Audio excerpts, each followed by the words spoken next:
Bismillahirrahmanirrahim. Kita lanjutkan bahasan kita dari kitab Tauhid. Kita masuk pada bab ke-32, bab qaulullahi ta'ala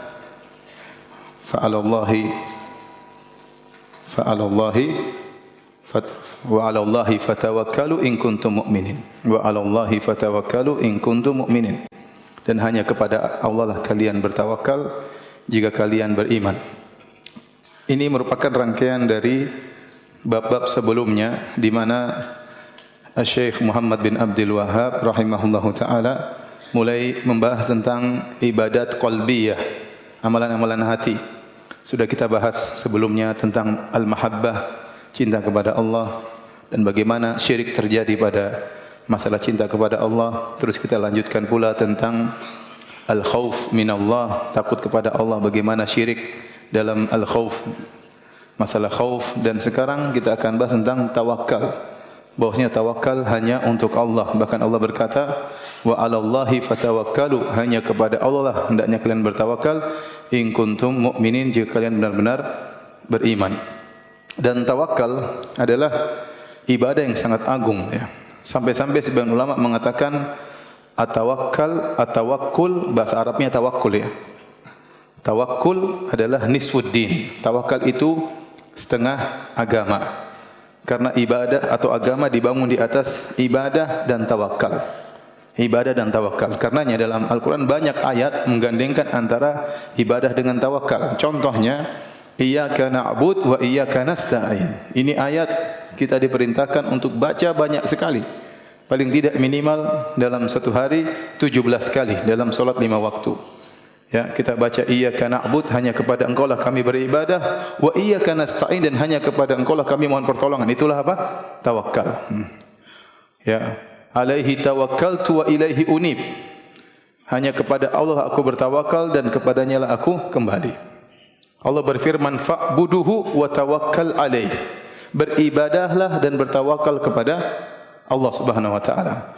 Qul huwar rahmanu amanna bihi wa alaihi tawakkalna.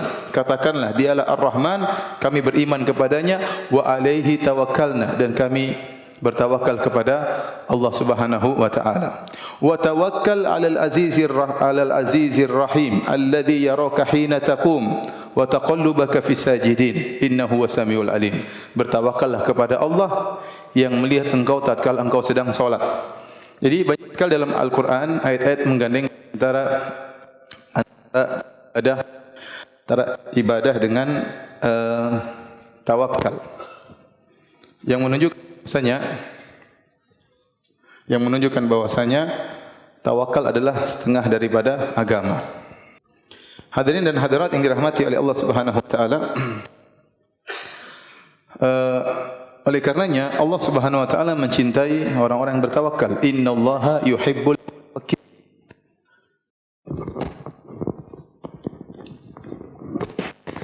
Tenang, pengajian tidak dibubarkan, tenang.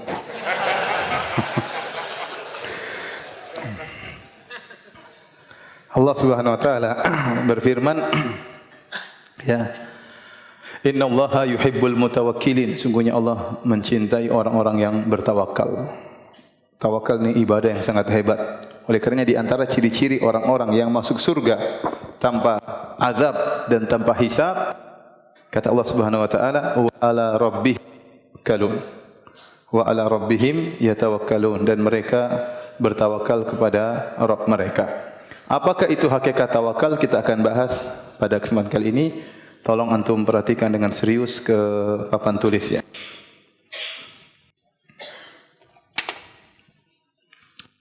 Tawakal dalam bahasa Arabnya at-tawakkul. Kita kembali kepada tawakal. Tawakal dibangun di atas dua perkara, ya. Yang pertama adalah tafwidul amr ila Allah, itu menyerahkan urusan,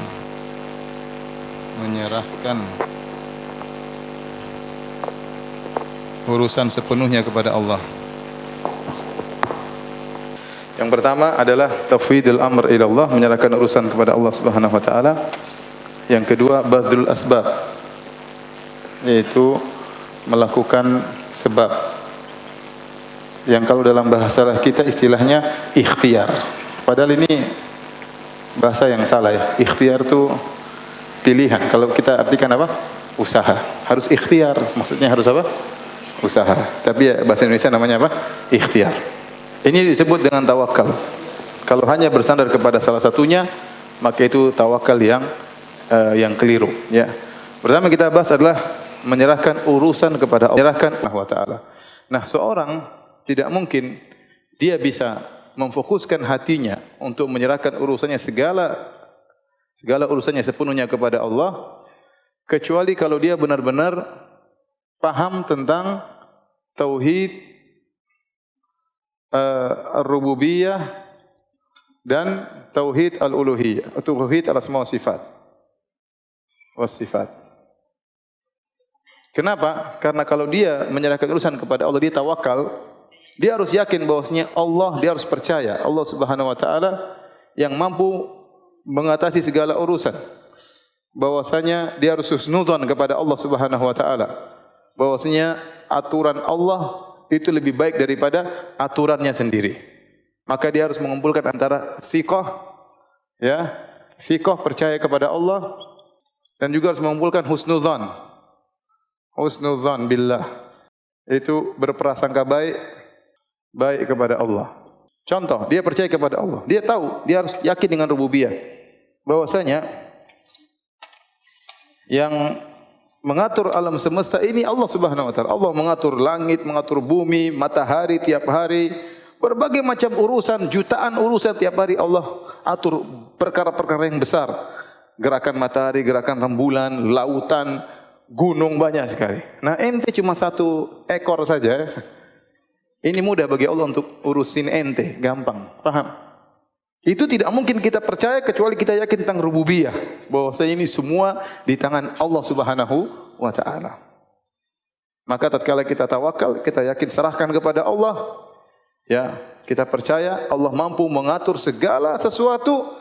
Idza arada syai'an an yaqula lahu kun fayakun. Kalau Allah berkehendak, Allah tinggal bilang apa? Jadi, maka jadilah. Maka harus benar-benar paham tentang tauhid rububiyah, tentang Allah adalah Al-Khaliq, Allah adalah Mudabbir, Allah adalah Al-Malik, pemilik segalanya, yang mengatur segalanya, yang menciptakan segalanya, yang menentukan segalanya, baru kita bisa tawakal dengan benar. Paham? Maka harus benar-benar paham tentang tauhid rububiyah. Kemudian husnudzan kepada Allah, tauhid al-asma wa sifat. Bagaimana kita bisa husnudzan kepada Allah? Kita harus belajar tentang asma wa sifat. Ya, Allah Maha mendengar apa yang kita bicarakan, Allah Maha mengetahui isi hati kita, dan Allah Maha sayang kepada hambanya. Allah Latif, Allah Khabir, ya. Banyak perkara-perkara yang kita pelajari, ya. Allah Hakim, Maha bijak, ya. Tatkala kita, Allah Maha mendengar permohonan hambanya, sehingga muncul husnudzan kepada Allah Subhanahu wa taala. Maka baru kita bisa bertawakal dengan tawakal yang benar, menyerahkan urusan kepada Allah tatkala kita benar-benar memahami tauhid rububiyah dengan tauhid apa? Asma wa sifat. Nah, pelaksanaan tawakal inilah tauhid uluhiyah. Karena tawakal adalah apa? Ibadah. Maka tidak boleh kita beribadah kecuali hanya kepada siapa? Allah. Maka saya katakan pelaksanaan tawakal ini, tawakal merupakan praktik dari apa? Tauhid apa? Tauhid uluhiyah. Makanya tatkala seorang melaksanakan tawakal, dia menggabungkan tauhid rububiyah, tauhid uluhiyah dan tauhid asma wa sifat. Makanya tawakal ini ibadah yang sangat top. Tawakal ibadah yang sangat tinggi. Karena di balik kalimat tawakal itu banyak sekali ibadah yang dikumpulkan oleh tawakal. Banyak sekali. Di antaranya pengetahuan hamba, wawasan hamba tentang tauhid rububiyah, wawasan hamba tentang tauhid asma wa sifat, wawasan hamba bagaimana yang benar tentang tauhid uluhiyah. Maka dia bisa bertawakal dengan tawakal yang benar. Dari ini semua, warna merah enggak ada ya? Dari ini semua, kata Ibnu Al-Qayyim rahimahullahu taala, menukil dari Syekhul Islam Taimiyah rahimahullahu taala, bahwasanya ada tiga kelompok atau tiga orang yang sulit untuk bertawakal, atau tiga golongan. Yang pertama adalah ahli filsafat, failisuf. Failisuf artinya ahli filsafat. Bahasa Indonesianya apa ahli filsafat? Failisuf sama? Filsuf. Ya. Filsuf. Kenapa? Karena seperti pakar filsafat seperti Ibnu Sina, dia berpendapat bahwasanya Allah Subhanahu wa taala tidak mengetahui segala perkara dengan detail, tetapi Allah hanya mengetahui secara global. Ilmu Allah la yata'allaq bil juz'iyat. Ya, bahwasanya ilmu Allah tidak berkaitan dengan yang secara detail. Ini syubhatnya Ibnu Sina dan ini termasuk dalam tesis saya waktu saya S2. Kenapa dia punya syubhat? Kata dia, Allah itu tidak mungkin tahu segalanya secara detail. Allah hanya tahu secara global. Kenapa? Kalau tahu secara detail, banyak hal-hal yang buruk yang Allah ketahui. Contoh ente. Ente kalau Allah tahu secara detail, ente masuk WC, ente buang hajat, masa Allah tahu perkara-perkara begini? Allah suci untuk mengetahui hal seperti ini. Berarti Allah hanya tahu yang global-global. Nah, kalau orang meyakini Allah hanya mengetahui yang global-global, bagaimana dia mau tawakal? Jangan-jangan Allah tidak tahu tentang apa yang saya alami. Jangan-jangan Allah tidak tahu bagaimana isi hati saya. Maka susah bagi orang yang ahli filsafat yang terkena syubhatnya seperti syubhatnya Ibnu Sina, kemudian untuk bertawakal kepada Allah dengan tawakal yang sesungguhnya. Paham? Paham tidak? Paham tidak? Kalau enggak paham saya ulangi. Kalau enggak paham lagi saya pulang. Baik, yang kedua, yang susah untuk bertawakal adalah qadariyah. Kenapa susah untuk bertawakal? Karena qadariyah meyakini bahwasanya perbuatan hamba di luar kekuasaan Allah. Ini masalah takdir. Tapi mereka mengatakan af'alul ibad ghairu makhluqah. Bahwasanya perbuatan hamba bukan ciptaan Allah Subhanahu wa taala. Demikian juga mereka meyakini bahwasanya Allah tidak mungkin menghendaki adanya keburukan. Berarti ada sesuatu yang keluar dari kehendak Allah Subhanahu wa taala, ya. Ada sesuatu di luar kehendak Allah. Jadi segala perkara ada, artinya tidak semua kehendak Allah terjadi. Ada beberapa perkara-perkara yang luar dari kehendak Allah dan susah kita bertawakal kepada Tuhan yang tidak semua kehendaknya terjadi. Paham? Susah. Apalagi kalau qadariyah yang gulat. Qadariyah ada dua, ada yang ekstrim, ada yang tidak. Tadi yang saya sebutkan tadi yang bukan ekstrim. Yang ekstrim mengatakan Allah tidak mengetahui kecuali setelah terjadi. Repot. Kita mau tawakal sama Tuhan yang tidak tahu apa-apa kecuali setelah terjadi. Repot kalau Tuhan seperti ini kita mau tawakal. Paham? Oleh karenanya susah bagi qadariyah untuk menerapkan apa? Tawakal. Paham? Yang ketiga Jahmiyah. Jahmiyah susah bertawakal. Kenapa? Karena Jahmiyah menolak sifat-sifat Allah yang sempurna. Allah tidak mendengar, Allah tidak mencintai, Allah tidak dicintai. Ya, ini mereka punya syubhat yang banyak. Nah, kita ingin tawakal. Kita bagaimana menghusnudzan kepada Allah? Allah mengatakan innallaha yuhibbul mutawakkilin. Allah cinta kepada orang yang bertawakal. Dalam hati kita Allah tidak mungkin mencintai. Ya Allah tidak cinta saya, gimana Allah perhatian sama saya? Paham? Tapi kalau kita yakin Allah mencintai, Allah sayang kepada hambanya, kita akan husnudzan. Maka susah bagi para penolak sifat seperti Jahmiyah untuk tawakal kepada Allah Subhanahu wa taala. Paham? Inilah bahwasanya praktek tauhid rububiyah semua sifat itu sangat berkaitan dengan masalah apa? Tawakal kepada Allah Subhanahu wa taala. Baik, saya ingatkan. Tawakal kepada Allah dibangun di atas dua pondasi. Yang pertama, tafwidul amr ila Allah, yaitu menyerahkan urusan seluruhnya kepada Allah Subhanahu wa taala. Dan ini berkaitan dengan amalan hati. Amalan hati. Kata Imam Ahmad qala Al-Imam Ahmad at-tawakkul amalul qalb. Tawakal itu amalan hati. Tetapi tawakal itu tidak sempurna kecuali badrul asbab, melakukan sebab atau bahasa Indonesia dengan ikhtiar. Bukan hanya menyerahkan urusan kepada Allah tanpa berusaha. Maka harus ada namanya usaha. Atau apa? Ikhtiar bahasa kita. Kenapa? Karena di antara hikmah Allah, min hikmatillah, di antara hikmah Allah yarbut, yaitu Allah mengkaitkan akibat dengan sebab. Yang sering kita bilang dengan sunnatullah, aturan Allah. Allah punya aturan. Namanya sunnatullah, aturan Allah Subhanahu wa taala. baik sunnatullah al-kauniyah atau sunnatullah syar'iyyah. Ya, matahari begini, hujan kalau turun sebab untuk subur, orang bekerja sebab untuk dapat rezeki. Ini semua Allah bikin aturan, ente mau langgar semuanya, saya enggak mau ikut. Saya tawakal aja di rumah. Ente kalau mau punya anak, ente harus nikah. Aturannya begitu. Saya pingin seperti siapa? Punya anak tambah nikah. Siapa? Nabi Adam menikah, Maryam tidak nikah punya anak. Ya akhi, orang yang menikah saja belum tentu punya anak. Apalagi ente jomblo, gimana punya anak? Miskin ente. Dia ingin melanggar semua aturan Allah. Allah sudah bikin aturan banyak namanya sunnatullah, dia ingin melanggar semuanya. Enggak benar. Ente kalau mau dapat tahqiqul murad, ingin dapat tujuan, Anda harus mengikuti sunnatullah, usaha. Tetapi ini semuanya sebab yang menentukan akibat siapa? Allah Subhanahu wa taala. Yang menentukan akibat hanyalah Allah Subhanahu wa taala. Oleh karenanya Allah menyuruh orang-orang mulia untuk mengambil sebab. Contoh, Allah berfirman kepada Maryam. Perintah Allah kepada Maryam. Wa huzzi ilayki bi jid'in nakhlati tusaqit alayki rutaban janiyya. Dalam surat Maryam kata Allah, wahai Maryam, goyangkanlah akar pohon korma, maka niscaya rutab akan jatuh kepadamu. Begitu Maryam mau melahirkan, dan dalam kondisi sakit, maka dia dalam kondisi lapar dan haus. Maka akhirnya dia pun datang ke sebuah pohon korma. Dia lapar, lihat rutab di atas banyak, tapi dia enggak bisa manjat. Namanya orang melahirkan kayak apa? Sakit luar biasa.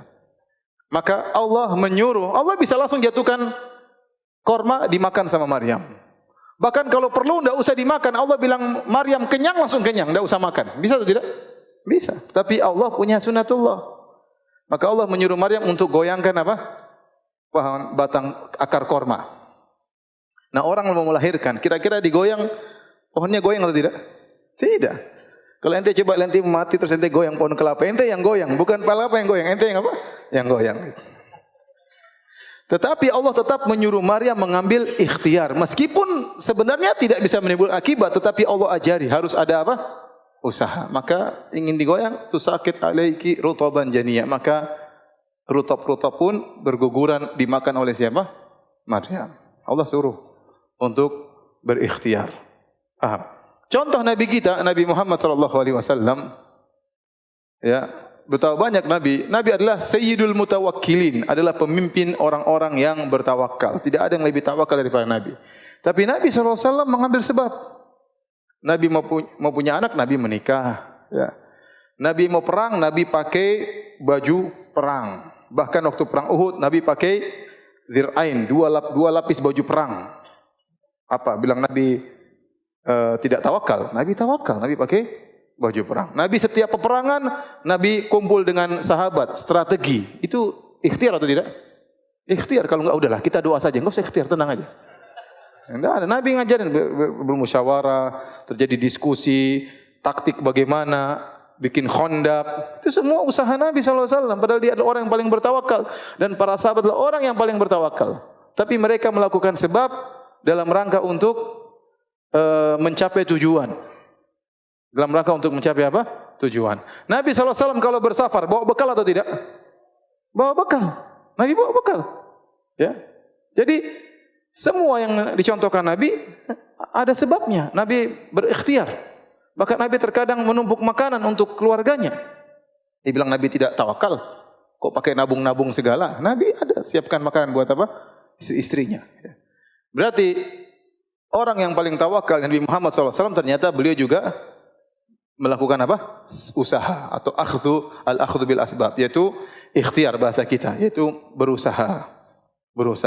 Namun ingat, badul asbab, usaha itu, ingat, ini badul asbab, usaha itu, ya, berkaitan dengan apa? Dengan jawarih. Jawarih itu anggota tubuh, bukan hati. Yang hati yang ini menyerahkan urusan kepada Allah. Oleh karenanya Al-Imam Ibn Hajar rahimahullah dalam Fathul Bari, dia menyebutkan tentang definisi tawakal. Dia mengatakan definisi tawakal adalah tarku an-nazar ilal asbab ba'da badil asbab. Oh kama qala, ya. Intinya maknanya seperti ini. Yaitu tidak melirik kepada sebab setelah ikhtiar, setelah apa? Usaha melakukan sebab. Demikian juga Ibnu Qayyim menyebutkan namanya tawakal adalah al-ittirab wa sukun, yang artinya gerakan dan ketenangan. Maksudnya apa? Ini gerakan, ini tenang. Maksudnya apa? Gerakan ini, ente kalau namanya tawakal itu berusaha bergerak sana sini, paham? Berusaha dengan bergerak dengan badan. Bergerak dengan badan, dengan tubuh, usaha. Tenang dengan apa? Hati. Tenang kepada Allah, tidak menggantungkan hati kepada sebab. Paham? Jadi namanya tawakal yang sungguhnya adalah melakukan sebab, tapi perkara diserahkan kepada siapa? Allah Subhanahu wa taala. Itulah tawakal yang benar. Jangankan manusia, hewan pun bertawakal. Makanya Nabi menyebutkan burung bertawakal. Kata Nabi SAW, "Lau annakum tatawakkaluna 'ala Allahi haqqa tawakkulih, la razaqakum kama yarzuqut tayr, taqdu khimasan wa taruhu bitana." Kalau seandainya kalian bertawakal kepada Allah dengan tawakal yang sungguhnya, maka Allah akan kasih rizki kepada kalian sebagaimana Allah kasih rizki kepada burung. Burung pergi di pagi hari dalam kondisi perut kosong dan balik dalam kondisi perut kenyang. Burung berusaha atau tidak? Berusaha, dia tidak nongkrong di pohon saja, tapi pagi-pagi dia sudah terbang. Dia sudah terbang. Bahkan sebelum subuh dia sudah bangun. Ya. Manusia masih jalan ngantuk-ngantuk, dia sudah berkicau, ya. Kemudian dia terbang berkilo-kilo. Usaha atau tidak? Usaha, terbang berkilo-kilo, pulang bawa makanan. Burung aja yang tidak punya akal, secara fitrahnya, nuraninya, tahu bahwasanya mencari rezeki harus berusaha. Ente yang punya otak, ya, tidak mau berusaha dapat rezeki. Ya enggak lah. Saya pernah ceramah seperti ini, kemudian ada yang bantah saya. Bilang, "Ustaz, ana ceramah waktu di kapal. Naik kapal, ceramah tentang tawakal." Terus habis itu ada yang ceramah bantah lagi. Tawakal itu tidak harus ambil sebab, tidak usah ambil sebab. Contohnya, Maryam di kamarnya atau di tempatnya, tahu-tahu datang rizki. Zakaria berkata, "Ya Maryamu anna laki hadha." Dari mana kau dapat rezeki ini? Qalat huwa min indillah. Ini rezeki dari Allah Subhanahu wa taala. Nah, dia ingin berdalil dengan mukjizat-mukjizat untuk meninggalkan apa? Tawakal. Ini Maryam kasusnya beda. Dia perempuan. Kalau ente perempuan di rumah saja datang kue, ya itu memang mukjizat namanya. Ini Maryam di rumah, tahu-tahu dia Zakaria mau ngantar makanan, sudah ada makanan buat siapa? Maryam. Karena dia memang perempuan, tidak harus bekerja di luar.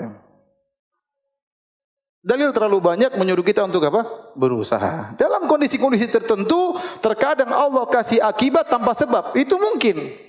Tetapi setelah kita berusaha, sudah berusaha, ya, tiba-tiba Allah bikin sebab tanpa ada, bikin akibat tanpa ada apa? Sebab. Karena yang menentukan akibat adalah Allah. Tapi sejak awal kita sengaja tidak mengambil sebab, sejak awal sudah tidak mau berusaha, maka ini salah.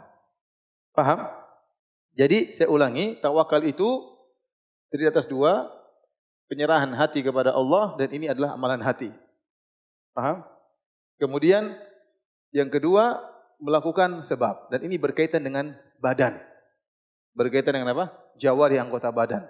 Nah, hati Anda tetap harus kepada Allah. Jangan sampai Anda bergantung kepada sebab tersebut. Anda bekerja, Anda berusaha, tetapi hati yang menentukan semua adalah siapa? Allah. Kenapa? Karena manusia tidak memiliki kemampuan untuk mendatangkan akibat secara merdeka. Tidak mungkin. Allah yang menentukan akibat tersebut, bukan manusia. Bukan manusia. Yang menentukan adalah Allah Subhanahu wa taala. Maka kita melakukan sebab, tetapi hati kita kepada Allah. Maka inilah definisi tawakal, adalah tidak melirik kepada sebab setelah melakukan sebab. Paham? Al-ittirab was sukun. Al-ittirab was sukun, yaitu bergerak, berusaha, tetapi hati tenang. Tidak tenang kepada sebab, tetapi tenang kepada siapa? Allah Subhanahu wa taala. Baik. Kesalahan atau penyimpangan terhadap tawakal. Yang pertama, tawakal syirki, tawakal yang syirik akbar. kedua, tawakal yang syirik kecil. Yang ketiga, meninggalkan sebab atau tawakal yang kurang. Yang keempat, 1, 2, 3, meninggalkan sebab. Meninggalkan sebab atau tidak ikhtiar. Tawakal syirik akbar, tawakal kan ibadah hati. Kata Allah, wa 'alallahi fatawakkalu. Hanya kepada Allah lah hendaknya kalian bertawakal. Tidak boleh bertawakal kepada selain Allah Subhanahu wa taala. Tawakal yang merupakan syirik akbar gampang. Kita kasih kaidah yang pertama, tawakal kepada mayat secara mutlak. Ini adalah syirik akbar. Tawakal kepada mayat tidak bisa apa-apa. Tawakal kepada mayat, maka ini syirik apa? Akbar. Seperti sebagian orang yang pergi ke kuburan, meminta kepada penghuni kubur, bertawakal kepada kubur, maka bertawakal kepada wali sudah mati, maka ini syirik apa? Syirik akbar. Yang kedua,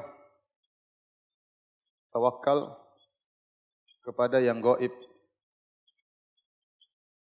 Baik tawakal kepada jin, baik tawakal kepada wali yang tidak hadir di hadapan dia.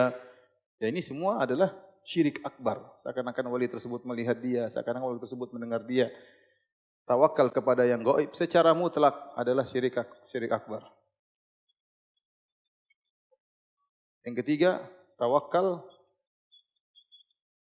kepada makhluk yang hadir, yang tidak gaib.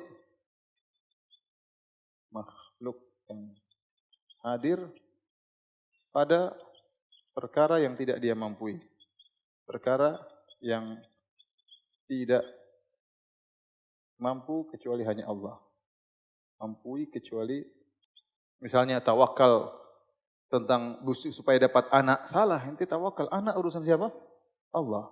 Yang menentukan anak adalah siapa? Allah Subhanahu wa taala. Tawakal untuk dapat ampunan di sisi Allah enggak bisa. Yang menentukan mengampuni siapa?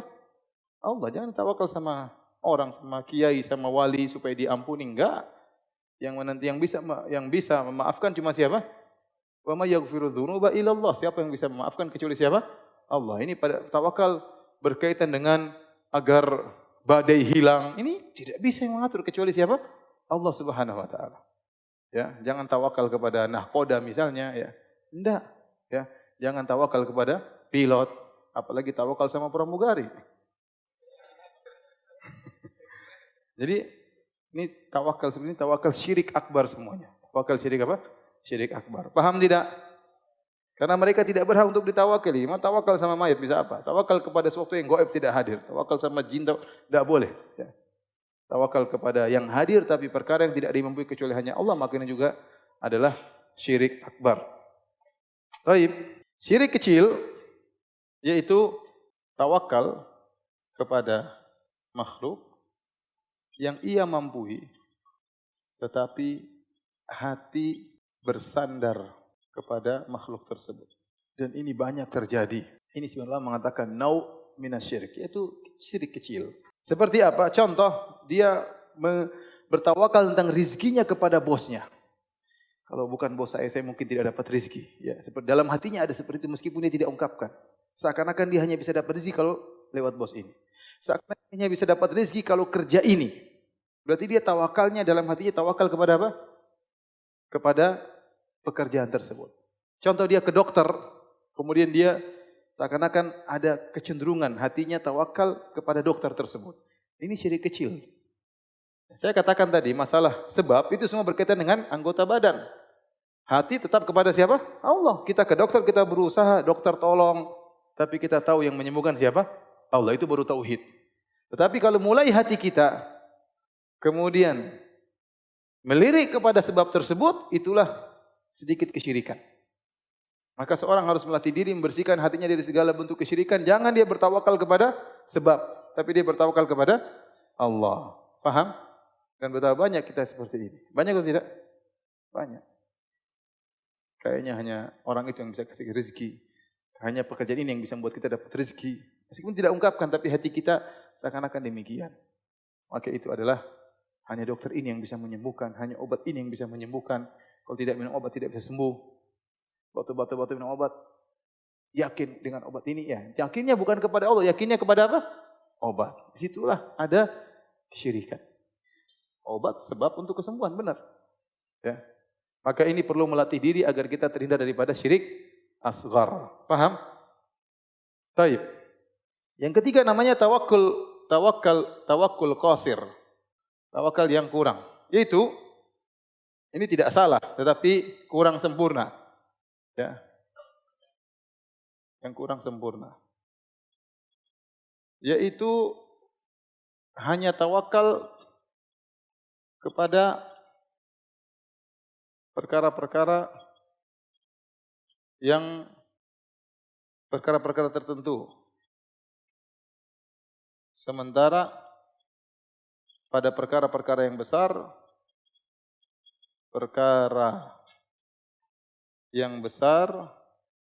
tidak tawakal. Banyak orang tawakalnya ya. Banyak orang kalau bicara tawakal maksudnya apa? Maksudnya tawakal dalam mencari pekerjaan, mencari rezeki. Kamu harus tawakal kalau cari rezeki. Benar atau salah?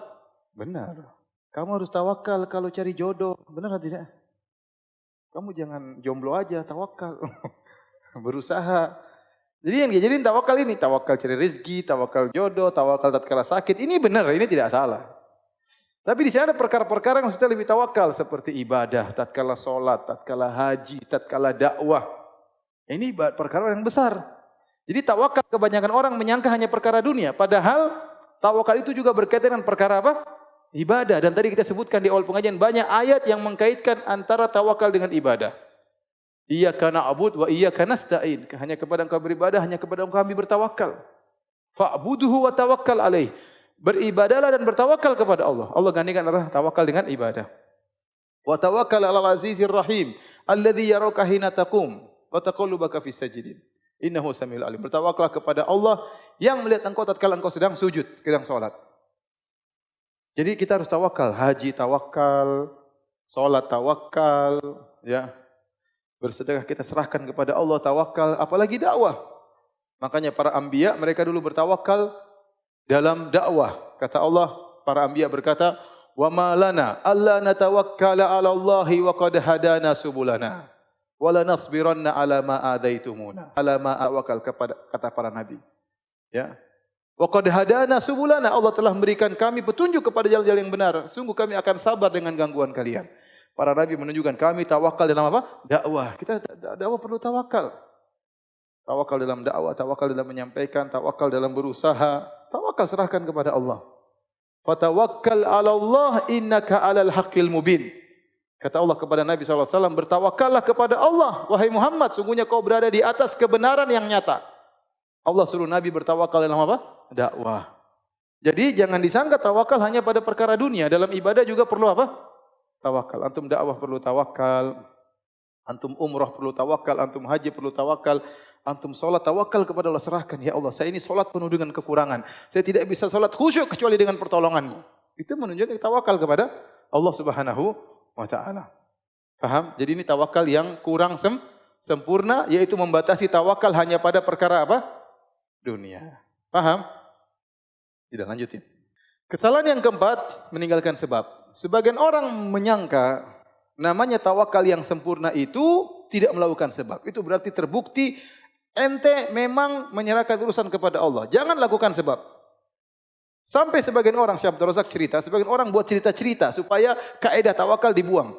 Sebagian orang, dengarlah ikhwan, ada teman kita, dia ingin berdakwah, maka dia pergi meninggalkan istrinya. Dia tidak kasih uang, tidak kasih beras, tidak kasih apa-apun di rumah. Terus yang ditinggalkan apa? Cuma panci sama batu. Disuruh masak, terus berangkatlah dia berdakwah. Istrinya bingung bagaimana caranya. Sudah kamu masak saja, tawakal sama Allah. Betul, taruh tungku, kasih batu, jadilah nasi. Masya Allah. Ini cerita seperti ini, membuang semua kaidah, paham? Nabi yang berusaha, nah ini semua lupa. Orang akhirnya terpesona dengan cerita yang belum tentu benar. Melupakan semua dalil yang kita bacakan tadi, puluhan dalil semuanya, habis semuanya. Ya subhanallah. Apa benar begitu? Tawakalnya enggak benar. Ya, saya punya kawan, ya kawan teman, dia seperti itu, dia pergi, tinggal istrinya, ini tawakal, pergi. Istrinya tidak ada mahramnya, akhirnya istrinya telepon tetangga-tetangganya, istri-istri kita ditelepon, kawan-kawan bantu, ya. Suaminya sedang pergi entah kemana. Ini salah, ente tawakal itu harus berusaha, harus berusaha. Ibnu Qayyim rahimahullah menyebutkan suatu kisah tentang orang yang ingin membuktikan dia sangat tawakal. Jadi, dia pergi berjalan melewati gurun pasir. Dia tidak bawa bekal untuk buktikan bahwasanya Allah bisa kasih dia rezeki tanpa apa ada usaha. Tetapi di tengah perjalanan dia bawa benang. Maka orang-orang tanya, ente kenapa enggak bawa bekal? Saya ingin buktikan bahwasanya apa saya bertawakal. Akan ada rezeki meskipun saya tidak bawa bekal. Tapi kenapa ente bawa benang? Ini benang siapa tahu baju saya robek, saya harus jahit. Kalau saya enggak jahit nanti aurat saya kelihatan. Nah, itu namanya sebab. Ente harusnya enggak usah bawa benang. Robek ya sudah, nanti tersambung sendiri. Jadi sebenarnya Ibnu Qayyim rahimahullah mengatakan orang yang meninggalkan sebab itu bertentangan dengan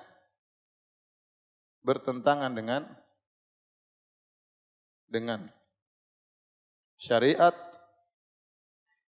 akal dan realita, kenyataan.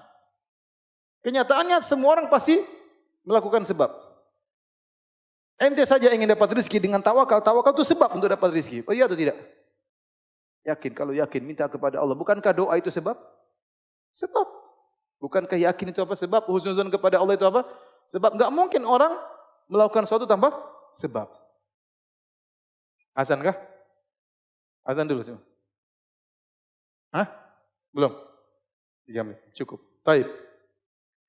Jadi tidak mungkin ada orang tidak melakukan sebab. Secara akal enggak masuk akal, secara syariat menjadi syariat, secara kenyataan juga enggak mungkin.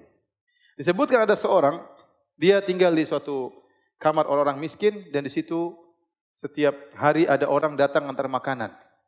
Datang ke tempat orang miskin tersebut, diketuk pintunya, dikasih makanan. Karena mereka tempat orang miskin. Datangi. Maka dia ingin ke situ dan dia ingin buktikan bahwasanya rezekinya akan datang kepada dia tanpa ada usaha. Maka dia pun masuk ke kamar tersebut. Maka datanglah orang-orang yang kasih sedekah. Assalamualaikum. Waalaikumsalam, dikasih. Assalamualaikum. Waalaikumsalam, dikasih. Pas kamar dia, Assalamualaikum. Dia diam, enggak mau jawab. Kalau dia jawab berarti dia berusaha. Enggak lah. Akhirnya hari pertama dia tidak dikasih makan. Lapar dia. Sabar, yakin Allah akan kasih apa? Rezeki. Besoknya datang lagi, ketuk. Assalamualaikum. Waalaikumsalam, kasih. Assalamualaikum. Waalaikumsalam. Pas kamar dia, Assalamualaikum. Dia enggak mau jawab. Ada orang. Udah enggak usah. Pergi. Hari kedua, dia lapar. Udah lapar puncak. Tapi dia yakin Allah pasti kasih apa? Rezeki. Hari ketiga, dia sudah puncak-puncaknya lapar. Dia ketuk. Assalamualaikum. Waalaikumsalam, kasih. Kamar temannya, Assalamualaikum, kasih. Pas kamar dia, Assalamualaikum. Dia enggak mau jawab. Ya enggak ada orang, akhirnya dia. Oh ada orang. Itu usaha, tahu enggak? Saya dengar cerita ini dari seorang syekh, benar atau tidak, Allah alam. Ya. Tapi maksud saya, usaha itu pasti enggak mungkin orang tidak berusaha. Barang siapa yang ingin mencapai tujuan tanpa usaha itu orang yang tidak beres, akalnya terganggu. Akalnya terganggu. Bagaimana Allah sudah menciptakan sunnatullah, ente ingin dapat hasil tanpa ada usaha. Orang yang berusaha saja belum tentu berhasil, apalagi yang tidak berusaha. Kecuali Anda dalam kondisi terdesak, tidak bisa apa-apa, yakinlah Allah bisa bikin akibat tanpa usaha. Contoh Nabi Ibrahim alaihissalam ditangkap, dilemparkan di api, ya sudah mau apain? Dia cuma bilang hasbunallah wa ni'mal wakil. Maka Allah tolong dia. Contoh Maryam tadi di kamar saja, sudah perempuan masa mau kerja sana sini, Allah kasih apa? Rezeki. Betapa sering orang tidak sudah pasrah, ternyata Allah berikan apa? Hasil. Saya pernah ketemu seorang di daerah Jawa, pas saya ceramah tentang tawakal, kemudian dia bilang, benar Ustaz kata antum. Saya sakit sampai kanker, saya sampai operasi bolak-balik, robek lagi. Tapi dia buka perutnya bekas jahitan sampai banyak karena sering dibongkar jahit. tatkala duit saya tinggal sedikit, saya sudah operasi berapa kali, mungkin diambil dagingnya, tutup lagi, tumbuh lagi, begitu. Akhirnya waktu itu ada seorang wanita solehah, wanita tersebut istri saya kenal, kemudian dia nasihati saya, dia bilang, sudahlah, kamu puasa aja, ya sisanya bersedekah dengan niat untuk apa? Kesembuhan. Karena dokter semua sudah tidak bisa, dan dokter mengatakan umurmu tidak sampai 3 bulan lagi. Subhanallah, saat itu benar-benar tawakalnya tinggi kepada Allah dan dia berusaha dengan sebab yang lain, dengan bersedekah dan puasa. Sembuh. Akhirnya apa? Sembuh. Allah bisa bikin akibat tanpa apa? Tanpa sebab. Tapi Anda harus berusaha dulu. Anda berusaha dulu. Kalau sudah berusaha, tidak ada jalan, bisa jadi Allah kasih kesembuhan tanpa ada sebab yang mungkin Anda lakukan. Bahwasanya, tatkala seorang bertawakal, mengambil sebab, harus sebab yang syar'i atau yang mubah.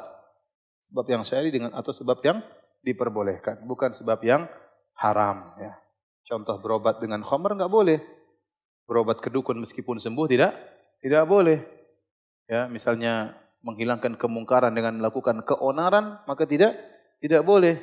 Ingin benahi mungkar tapi menimbulkan banyak orang yang tewas, maka tidak boleh. Paham? Jadi sebab yang diperbolehkan maksudnya sebab yang syar'i atau sebab yang diperbolehkan.